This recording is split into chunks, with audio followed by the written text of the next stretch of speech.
Helicobacter pylori.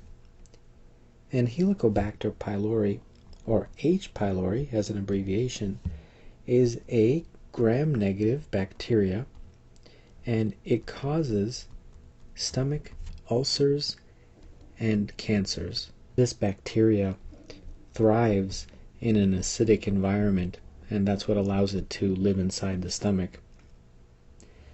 Now, the symptomatology of an H. pylori infection is essentially the same symptomatology of a gastric ulcer or gastritis, and that includes heartburn, epigastric or abdominal pain and tenderness. In addition to that, the patient may also have symptoms of nausea, and sometimes these ulcers can bleed. And this epigastric pain is associated with meals, so that's an important characteristic.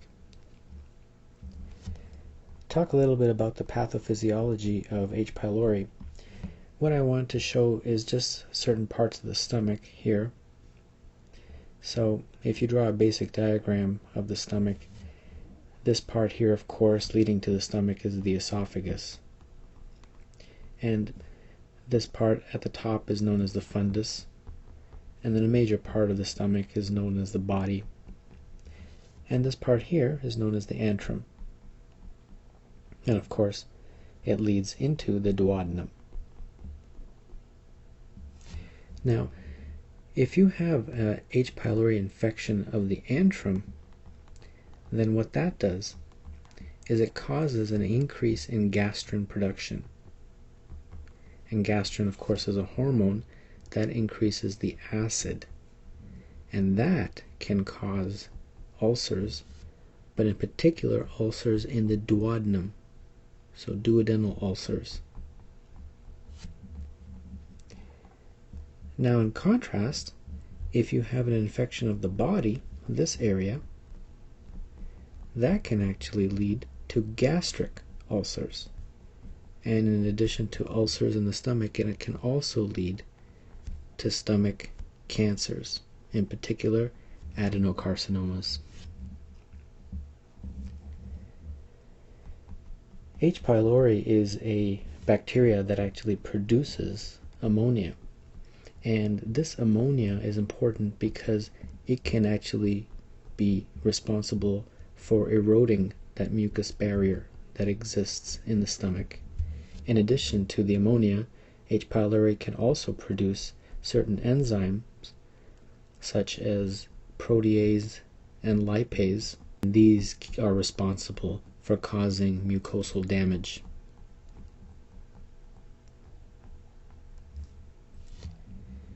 In terms of the diagnosis, there's two ways you can diagnose this, in addition to, of course, the symptoms. The first is a blood test, and this blood test is detecting antibodies to H. pylori. The second way that you can diagnose this is a very famous test known as the urea breath test. Now, what that is that the patient is given an oral dose of urea. After the patient is given this urea, what happens is the H. pylori, if the patient does indeed have it, metabolizes this urea and liberates CO2. And that CO2 is, of course, exhaled, and because it's been labeled, it can be measured.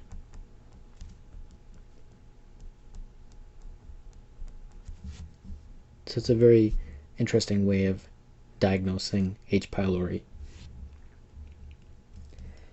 In terms of treatment, there's two regimens. The first regimen is known as triple therapy because it involves 3 medications. The first medication is a proton pump inhibitor, for example, omeprazole, which is a very famous proton pump inhibitor. It decreases the acid. And then the next 2 medications that are part of the triple therapy are antibiotics. The first one is clarithromycin, and the next one is amoxicillin. And this regimen of these 3 together is given for a period of 14 days.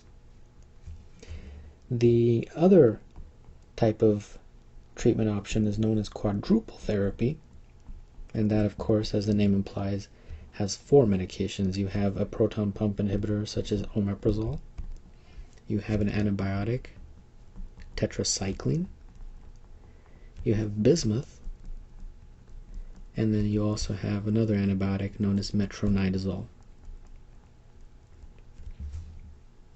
And this is usually the more common of the two. Now let's take a look at a couple vignettes. 48-year-old investment banker comes to the office because of a 4-month history of achy abdominal pain. He states that the pain is exacerbated by meals, and he often feels very nauseous. He is generally very healthy except for some mild back pain, for which he takes ibuprofen. He estimates that he has taken over 2 over-the-counter ibuprofen pills every 3 days for the past few months. He smokes half a pack of cigarettes a day, drinks a glass of wine. He works until 10. He has to take care of his kids in the spare time, and he says he feels very stressed out. The physical exam shows mild epigastric tenderness, a urea breath test is positive, and a barium study shows a 1.5 centimeter discrete crater in the antrum of the stomach with radiating mucosal folds originating from the ulcer margin. Most likely cause of this patient's condition is, well, he has the symptoms. He has abdominal pain and nausea.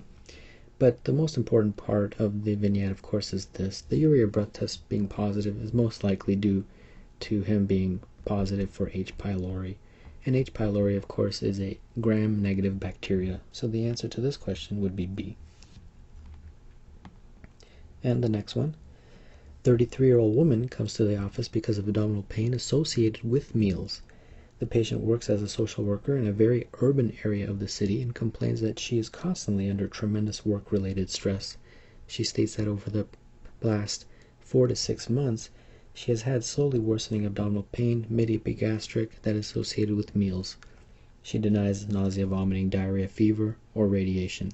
Diagnostic test is performed, and on a follow-up 4-week visit, the patient is told that she has an active H. pylori infection. Most appropriate pharmacotherapy is, well, triple therapy is probably the most common, and that consists of a proton pump inhibitor, such as omeprazole, to reduce the acid, and 2 antibiotics to eradicate the bacteria. All of these other answer choices are part of triple therapy or quadruple therapy, but not the complete set of medications.